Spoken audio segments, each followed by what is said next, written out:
Hey, you remember when we first moved into this house? Briefly. Yeah, it was like first it was like like April of 2021. yeah, it was like around like 1st of April. It was like almost April Fool's, I think, and it was actually it was actually You guys didn't move in until May. yeah, and I but moved in at the end of April. well we were moving. Well, okay, we were moving stuff in, but we didn't officially move you didn't in. Live here. Yeah. Yeah, like that's what I was saying. It's like we Yeah. were moving stuff in, but we didn't live here. But anyway, so lost my train of thought. So we were moving in here, and I remembered we had discussed going to do stuff and going to do things. And I remember the first thing that we unanimously decided to do was go watch A Quiet Place Part 2 in the movie theaters. And I remembered whenever we decided to do this, it was after we watched the first Quiet Place down here in the basement. Mm-hmm. And yeah, it was a good time. The dates aren't lining up then. What do you mean? This supposedly came out in 2020. It came out in 2020, but it received a wide release in 2021. Oh. Pandemic, remember? Okay. Yeah. I think James will talk about that because these times were like with the pandemic were just like impossible to deal with. And yeah, 2020 was a weird time. And A Quiet Place Part 2, whenever I watched it, I thought it was just as good as the first one. I liked it a lot. I mean, a lot, like the cast came back. Emily Blunt, Millicent, and Noah Jupe, and then of course, the addition of Cillian Murphy as Emmett was really good, and also it's just altogether a really well put together sequel. Mm-hmm. It expands the world, and it does a lot of really good things. Now, there's a few things that I'm a little bit that are just a little bit out of place, out of sorts with me. But I still think this is a great film that stands alongside the original. And I can't wait to see what they're going to do next. Well, I know I can't remember nearly as much about this as I can the first one. I remember every bit of it. This film, I think, is really, really good. I remember like 2 or 3 scenes that I can recall at the most, so not any specific details about them really. Well, I can recall the whole movie basically. That's how in on it I was on. But anyway, I remember all of the movie too. But all right, I guess we're gonna check out what James has to say in the kill count. So that's just my advantage to having a memory disorder. Sometimes I can re-experience things again for the first time. Sometimes. That's how it goes, man. But all right, let's go ahead and get into this. This is the kill count for A Quiet Place Part 2. Here we go.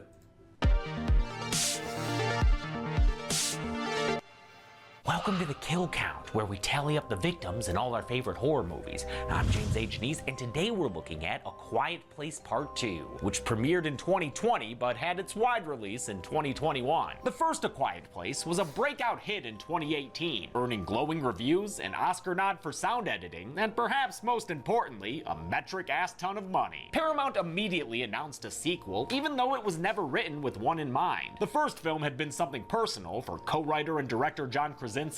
The first movie was a love letter to my kids. Krasinski originally said he wouldn't return to write or direct, but he fell in love with an idea he came up with while outlining a story. And as I was writing the outline, I was halfway through it typing and I went, damn it, I'm directing this movie. For me, A Quiet Place 2 is a movie that doesn't need to exist. I enjoyed the first film as a cinematic experience that frequently sacrificed logic for style. Why was that nail there? I don't know, but it created a lot of tension. Did Lee have to write basic facts on a whiteboard? No, but it helped set up the world. It was a quiet story told in a quiet way, and I could overlook its faults because the emotional through line was done so well. The relationship between Lee and Reagan has a wonderful arc to it. But hey, sometimes you gotta sequel it up, or you're just leaving money on the table. The first film was an intimate tale that took place in a beautifully rendered post-apocalyptic world. The second, which was given a budget more than 3 times as big, explores that world further, which is a treat to see. I like that we get a flashback showing the day of the invasion, and that Krasinski and the effects team were confident enough to show more of the aliens. In the original, they were mostly hidden in shadows and blurred by their fast motion. In part 2, these sound-based alien scum are shown in full daylight, moving slowly, up close, and they never look bad. It's impressive. The film's structure, on the other hand, leaves a lot to be desired. About midway through, the story unravels and never finds itself again. Disparate scenes are cross-cut back and forth relentlessly, and the ending feels abrupt. Some character decisions don't make a lot of sense, and while that might be forgivable in a slasher focused on kills, this movie is about surviving under specific circumstances. You lose the tension and fun when you're questioning why someone's doing something. I don't hate A Quiet Place Part 2, but I don't love it either. It's a safe step forward for the series. Too safe, I think. And if you enjoyed the first one, you'll probably have a good time here as well. I can already tell you this thing about to have more kills though. How many more? Let's find out.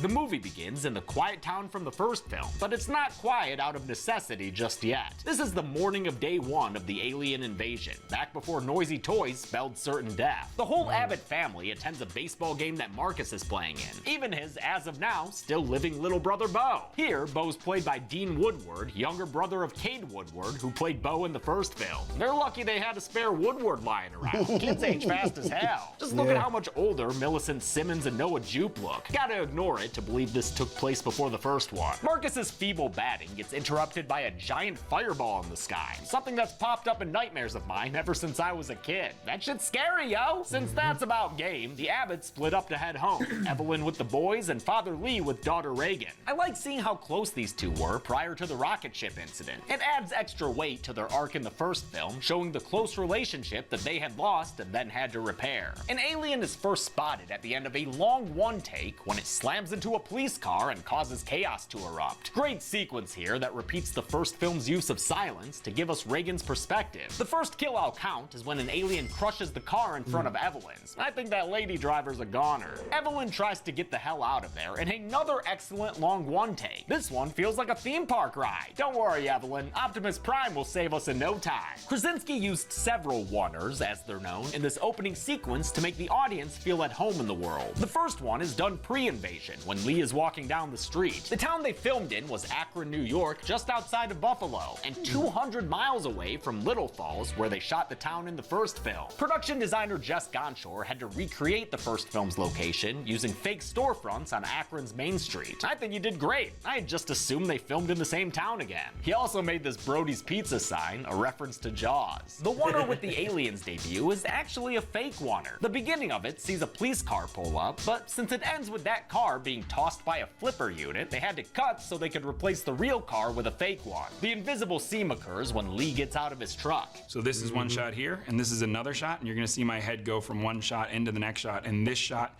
is the shot that has the stunts, and this shot is no stunts, just a dumb actor. Industrial Light and Magic stitched together the separate shots and also removed the wire rigging and flipper that sent this fake cop car flying. The oneer with Evelyn was a bit more involved since it took place inside a moving vehicle. The car was part of a rig that took more than 5 weeks to build, a Volvo with no wheels sitting on a motorized trailer platform. A stunt driver drove the vehicle from atop the roof of the car, meaning Emily Blunt was left miming like Maggie in the Simpsons intro. That also meant her life was in the driver's hands since the bus coming towards them was real. She looked up at the driver and said, "Your life is quite literally in my hands," and this guy leaned forward, the nicest guy in the world, he leaned forward and went, "I'm the best." And that's kind of what you want to hear before you do a shot like this. Well, that's what I want to hear. It's like whenever if we ever make the next part of the Class R film, or the Class R like series, the fight scene, I want to get a fight choreographer who knows what the hell they're doing, and also I want him to have that kind of confidence. Just be like, man, is this really gonna look that good? And he's just gonna look at it and be like, bro, it will look fucking awesome because I'm the best. It's like, all right, man.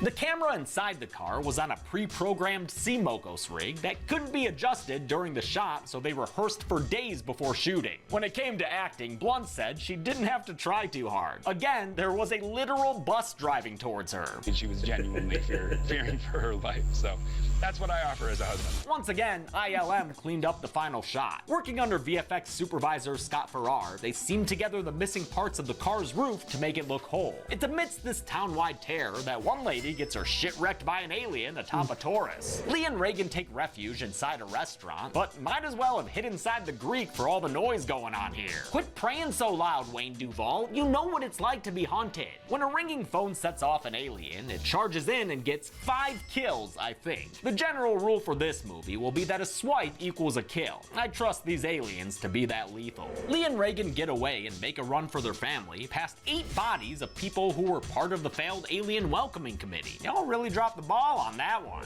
A local cop, Ronnie, rises to the occasion, but this guy's gonna need a mulligan because he fails to kill the alien. After a title card, we're back to the present, on the same day the first film ended. Again, ignore how different the kids look. They just grow up so fast. Things are, just how the Abbotts left them. Big ol' fire, random nail, dead aliens from shotgun blasts. With their soundproof barn basement flooded from a random pipe burst, it's time to collect what they have and leave. And they'll head towards that beacon way yonder, because fire means someone's alive. Unlike Lee, he's dead. They leave the farm and the safety of their sandwalk as Marco Beltrami's beautiful score backs shots of their desolate world. Both A Quiet Place films do such a good job transporting you to their reality. It's why we cringe at the threat of the slightest noise,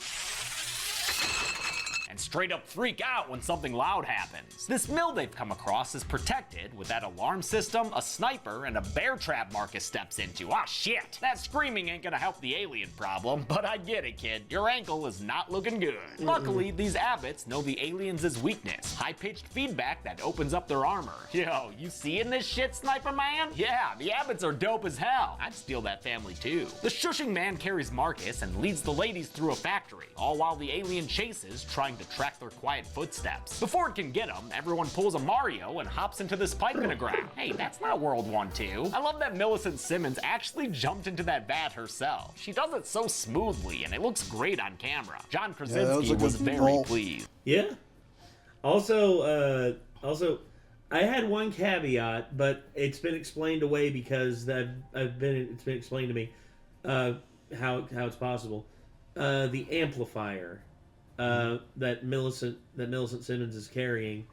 Early on, we see her snip off the back end of the power cable, and we see her carrying it around. I thought to myself, like, there's no way that amp would work without power being plugged in, like, because it's impossible for it to work, because how is that amp working without it being plugged in? But then someone pointed out to me, there are certain amps that do have battery backups inside of them that can hold a charge for up to at least an hour and a half. So if you use it limited in a limited way, sparingly, then you could potentially be used. I was just kind of assuming that when she was snipping the back off of it, she was hooking a battery up to it. Well, and that's my thing too, is like, we never saw that. We never saw her like hook a battery up to it. But here's another thing too. I wouldn't have cut the power cable off. Instead, I would have got a piece of tape or like a twine or something like that, tied it up and like tied it to the amp itself. Because if you're in an area that has power, you can recharge it and then use it. But anyway, sorry.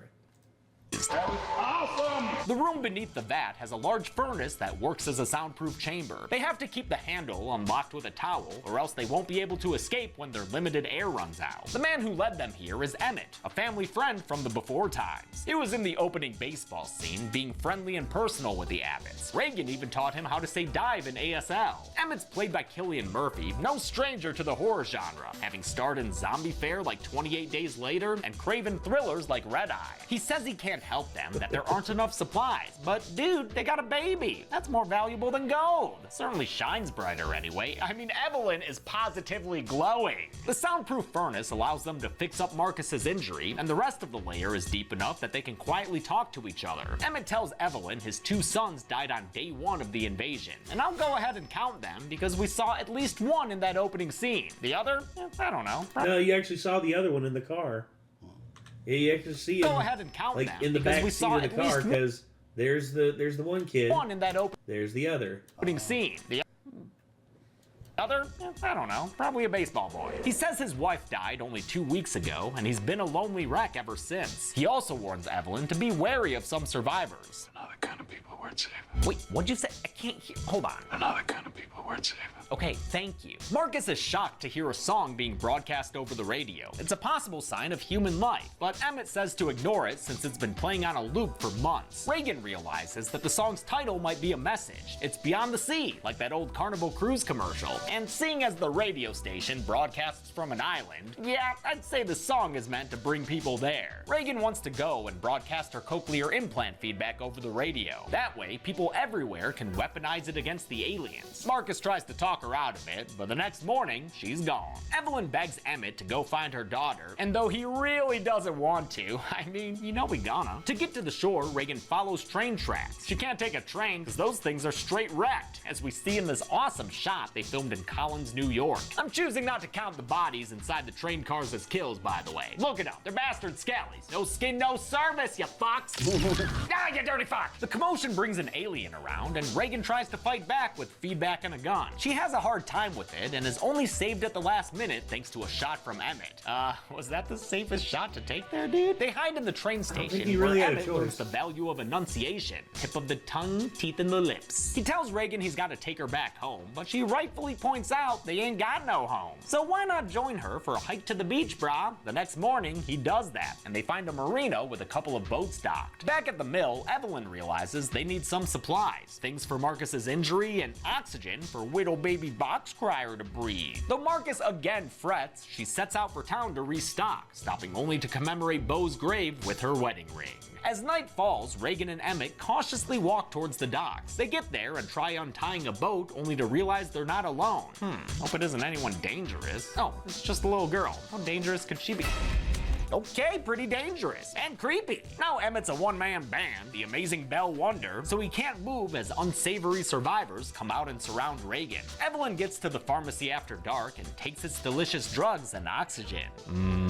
Air. While she's out, Marcus gets bored babysitting, I guess. He puts the kid in its box and for no reason I can think of, pops on upstairs to limp around the factory. Why would he do this? He can't be asked to rock a baby in safety for one night? I mean, I understand wanting more shots of this old mill. It's a great location they found in Lackawanna, just outside of Buffalo. This former Bethlehem steel property was abandoned back in 1983, and its dilapidated state works well as a metaphor, symbolizing how the modern world has crumbled apart. But all that doesn't excuse this bonehead move from Marcus. He ends up finding Emmett's dead wife Nora, and yeah, she's real close to Skella territory, but not quite, so I'll counter. But just this one time, lady. The scare causes Marcus to make some noise, which sicks an alien on his location immediately. He panic hobbles into the pit and grabs the baby box, but so hurriedly hops into the soundproof furnace that he forgets to stop the lock with a towel. Yeah, kid, now you fucked up. You have fucked up now. An alien about to break your butt. To survive inside the chamber, Wonder Marcus if uses that was the a baby's Whitest Kids You Know reference. It is. Now Obviously. you fucked up. Now you fucked up. You have fucked up now.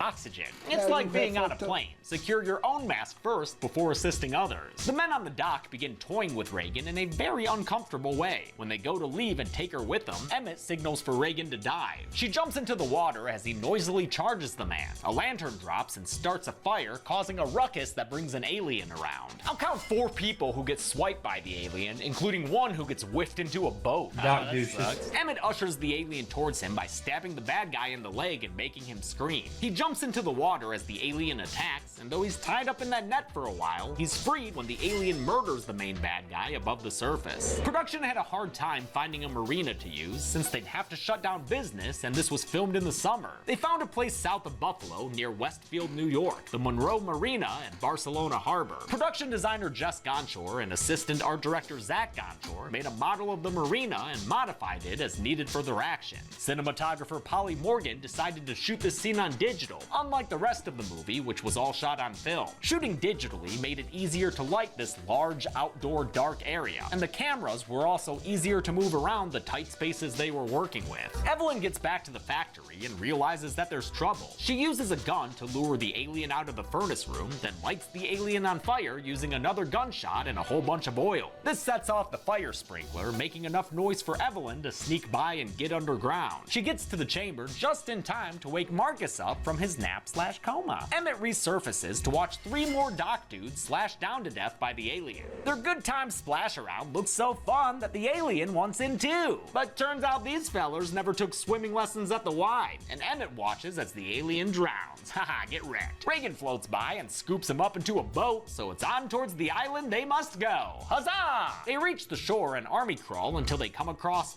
the others. Ooh, maybe they can join Juliet's book club. The community here is a happy, utopian one, safe from the aliens thanks to the surrounding water. They take in Emmett and Reagan, and a leading member, played by Jaimin Hansu, explains how they got there. On day 1, the National Guard tried to evac people to the island. Only 2 boats made it, and they've been here ever since. Emmett tells him that they've come with a purpose, to beat up the aliens with sound. The next morning, Emmett's enjoying a sunrise when he hears some alien-like noises. He finds a boat has come ashore, one last seen floating away with an alien on board. Now he's got to warn the others that the island's been contaminated, but it's too late. The invasion yields 6 kills, I think, all done by a single alien. That's gotta be grounds for some kind of alien promotion, right? The aliens are seen much more clearly than in the first film, yet they never feel fake or out of place. Once again, ILM did their design, which was primarily based on evolution, not just to look cool. Working with Krasinski, they carefully modeled how the alien's armor opens up in response to sound. They took some inspiration from the way seaweed moves underwater in a current. Huge props to compositor Chris Baylog for blending in the CG aliens with the rest of the shot. I seriously never noticed the seams. It probably helps that Krasinski used practical effects for everything besides the aliens themselves. Emmett and Reagan join the man in a car. He drives off honking the horn to lure the alien away from his friends and family. Wait, is that plan working? Oh, yeah, seems like the thing caught on. Too bad it couldn't hang on, right? God damn it, alien, get the fuck off my car, brah! They drive to the radio station and get inside, where all of a sudden, the man begins to freak out. He's worried the alien might have gone back to their village. But don't worry, dude, the alien's still right here. Or maybe worry more about that?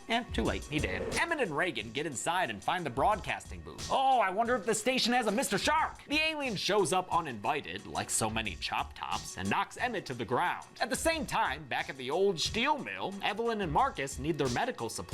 When she goes to get them, the alien reappears and stops them from closing the furnace door. Boy, with this alien swiping at her family, it'd be a bad time for Reagan to take a dramatic pause. Real bad time. Come on, Reagan, do the damn thing. She finally slams her cochlear implant into the microphone. The feedback is broadcasted inside the booth and over Marcus's radio. The younger brother finds his footing and fearlessly approaches the alien, edited nicely in tandem with his sister doing the same in the radio station. Together, they each defeat their foe. Marcus via gunshot and Reagan via bludgeoning. Good work, kids. You saved the day. And thanks to that piercing broadcast, you might have saved the world as well.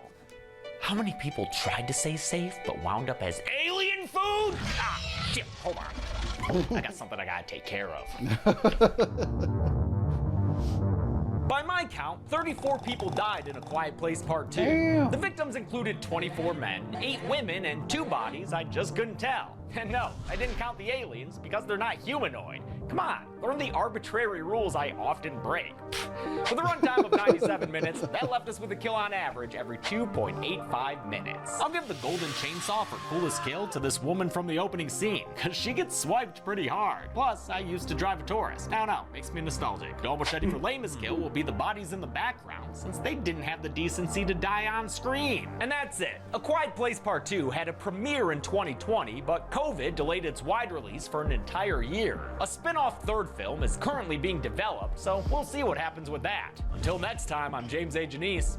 This has been The Kill Count. On the next Kill Count. After 11 Friday the 13th movies, how do you make things fresh and interesting? Well, it's not by writing good characters with rich dialogue. They don't call me the Wood Wizard because I masturbate a lot. And it's not by filling the movie to the brim with boobs. Dude, if you're out there whacking off, man, that is not cool. It's by making Jason Voorhees a survivalist and letting him run full speed. Holy fucking shit, that's scary. Friday the 13th reboot is basically the first 4 films in a nutshell. Jason gets orphaned. My special boy. Jason kills people. Jason finds a hockey mask. You looking for this? Because it completes your outfit. Jason kills people some more. Ow! But hey, Jared Padalecki is running around here too. No! Because if it's one thing this son of a bitch is familiar with, it's a series that's gone on far too long. Guess I'm gonna Indeed. This week, watch a remake that's way more entertaining than the original film. Reggie's gonna call bullshit! Bullshit! And this Friday, tune in for the final Kill Count recount of the Friday franchise, only on Dead Meat. Let's just all be one big happy cliche. Friday the 13th can currently be watched on the pictured streaming platforms. Dead Meat always recommends you watch the movie for yourself before its kill count. It's the only way to have your own properly informed opinion. Kill counts are never meant to replace the experience of watching a film. Thanks a lot for watching this extra Already seen Kill. it. It's not any good. Not really.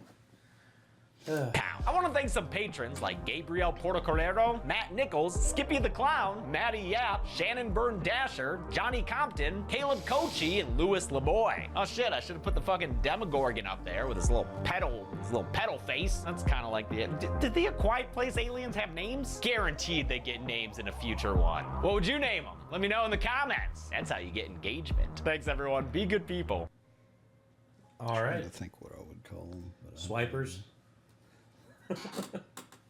This is a joke. Let's see. Good name for them. I don't know. That's a good one. Reynos. Huh? Reynos. Reynos? Sonar backwards. Oh. That's actually not bad. Reynos. Sonar. I know they don't really use sonar, but they use something that's kind of... Sort of like echolocation. Yeah, like, I mean, they can just hear really, really well, I think, is the thing. Well... Their heads are basically one giant ear. Yes. Well, anyway, that was the kill count for Quiet Place Part 2. And I know James is a little harsh on it. Me, I love the Quiet Place Part 2. I did, like I said, outside of like the little things that for me were annoying, you know, like Marcus leaving the safety of the underground to attract the monster there. That to me is just a bit iffy. Okay, it's fucking stupid. Why'd you do that? And then of course the other one was the guy on the island. All of a sudden they get to the station. He's like, "Wait, my family." It's like, dude, what we came here to do is going to help them. Like right there, I would have written something. It was kind of a jarring, dumb scene that only was there so that they could kill him off, pretty much. Yeah. I would say for me, I would have had him at least in the radio station, and he wouldn't have necessarily had to die. Honestly, have him in the radio station, and basically him and Emmett distract the thing, and the guy basically is just like trying to communicate with Reagan about how to use the cochlear implant on the microphone, and then there's things you could have done to make, if he would have died, make it smarter and more effective. But oh well. Anyway, I don't know what else to say about this except for really like this movie and I wouldn't mind watching it again. But until next time, everyone. Signing off. I'm Nate. I'm Kate. I am Nick. We'll see you in the next one. Peace.